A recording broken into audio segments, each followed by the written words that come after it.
to wrap up, we have some quick fire questions that we can go over, and I'll join in with these as well to keep it more conversational rather than an interview. Um, First one is probably the most sensitive one, but we're not discussing quantities here. But what is what is the cheapest Bitcoin you ever purchased? Okay. So I started buying Bitcoin when it was $2 a piece back in 2011, just a small amount. But actually, the first Bitcoins which I received was from Gavin Andresen's Bitcoin Faucet. So the founders of the project, the ones who coded up the protocol, initially were just giving away Bitcoins because nobody saw much value in it back then. And so, yeah, cheers, Gavin. This one's for you. Yeah, for me, I think. Those were my first Bitcoins. Yeah. How about you? For you?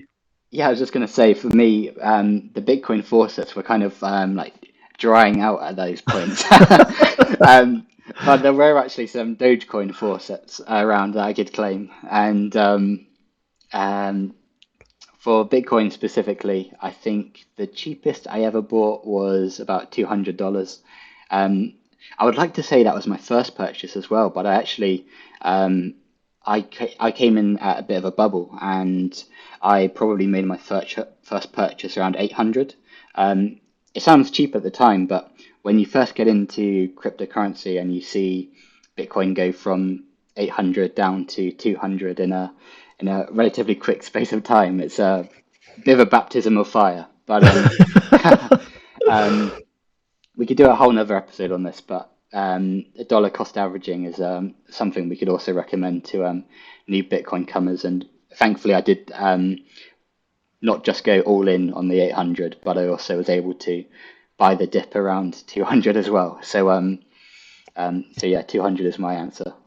Josh showing the community how Diamond Hands is done. Glad you're Yeah, still with us and still alive and yeah. ready to tell the tale. I mean, this will be another episode in itself, but what people don't always appreciate is timing your sales is almost as difficult as timing your buys. I probably sold too much in 2017, I would say. But I am still definitely holding crypto today as well. Um, Good to hear. but the reverse of that one then. So, what is the most expensive Bitcoin you ever purchased? So that's an interesting question because I did keep on buying Bitcoin, I believe, up until the low thousands of dollars. But back then, the early Bitcoins which I bought went to essentially fund Magna as a startup. So at that point, I stopped buying it because we were essentially earning Bitcoin Hmm. then.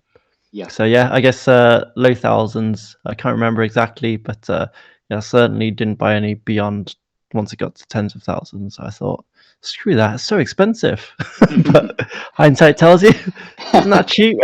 Yeah, yeah. I mean, for context, when we were working on Magna, I always felt that 10K was, and this is 10K dollars. 10K dollars is the um, absolute maximum Bitcoin could ever be worth. I thought that was hitting the jackpot, and yeah, it's far exceeded that. But for How about me, for yourself? Yeah. yeah, yeah, for me, I'm still purchasing Bitcoin regularly. So I think the most expensive Bitcoin I've ever purchased is at $53,000. So we've gone from very extreme lows to highs here. But Mhm. like I said, dollar cost averaging is a method that is quite advisable. So I'm personally still putting like the odd 100 quid, 200 quid into crypto here and there. I don't do it strictly every month, but just kind of when I feel like it, really. If I feel like it's a good time to buy, I will ignore like previous prices and just objectively think, is now a good time to buy or not? And if I think it is, I will. And I try to do it somewhat regularly because you can't time the market perfectly. Yeah, we'll have to share with the community our own personal trading and investment strategies. I think it's very valuable to know and hear these stories in hindsight, especially the stories of investing that doesn't quite go right. Because everybody loves to share these success stories, but nobody loves to talk about the time that you bought at 800, held on at 200. And Yeah. yeah, just survived to tell the tale as well. But yeah, I think the thing on price is, everybody in the history of our involvement since 2011, since 2014, always comes up to us and says, "Is it expensive?"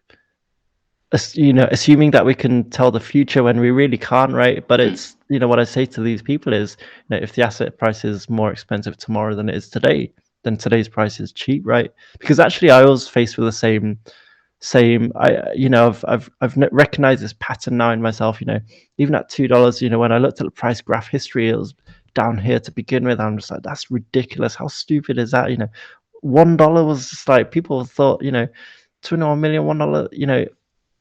It can't get to that stage. Why would it go even higher? And the same happened at $10. Same happened at $100. Crashed back down to $36 from 36 to, I don't know what, $14.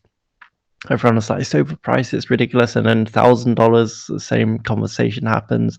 $10,000, the same conversation happens. And so at this point, I've realized it's not questioning, what the price is doing day to day, but Yeah. it's, recognizing, where you find value in a technology.